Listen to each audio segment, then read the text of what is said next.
নিজেই যুদ্ধবিধ্বস্ত দেশের প্রেসিডেন্ট, সাহায্যের জন্য ধর্নার শেষ নেই যুক্তরাষ্ট্র এবং ইউরোপীয়দের কাছে। রাশিয়ার বিরুদ্ধে সুবিধা করতে না পারা সেই ইউক্রেনের প্রেসিডেন্টই এখন ইরানের ওপর হামলার মদদ দিচ্ছেন ইসরায়েলকে।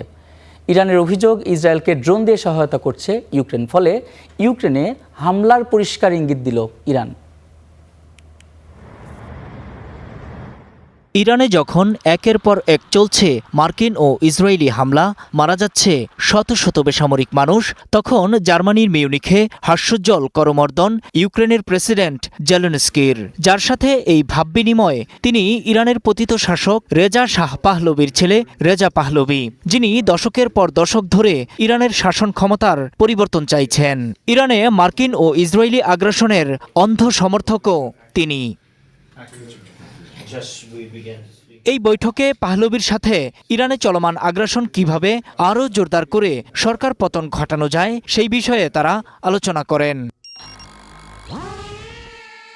ইউক্রেনের বিরুদ্ধে অভিযোগ রয়েছে তারা ইসরায়েলকে ড্রোন দিয়ে সহায়তা করছে। এবার সেই অভিযোগ সামনে এনে ইউক্রেনে হামলার হুমকি দিল ইরান। শনিবার সামাজিক যোগাযোগ মাধ্যমের এক পোস্টে ইউক্রেনের সরাসরি হামলার হুমকি দেন ইরানের পররাষ্ট্রনীতি বিষয়ক সংসদীয় কমিটির প্রধান ইব্রাহিম আজিজি।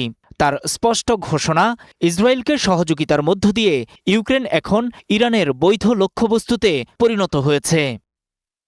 ইসরায়েলকে ড্রোন সহায়তা দেওয়ার মাধ্যমে ব্যর্থ ইউক্রেন কার্যকরভাবে যুদ্ধে জড়িয়ে পড়েছে। এর মাধ্যমে জাতিসংঘ সনদের ৫১ নং অনুচ্ছেদ অনুযায়ী ইউক্রেনের পুরো ভূখণ্ড এখন ইরানের জন্য বৈধ লক্ষ্যবস্তুতে পরিণত হয়েছে। ইরানের আইন প্রণেতার এমন হুমকির পর নড়ে চড়ে বসেছে ইউক্রেন। দেশটির পররাষ্ট্র মন্ত্রণালয় এক বিবৃতিতে ইরানের হুমকিকে অযৌক্তিক বলে দাবি করে।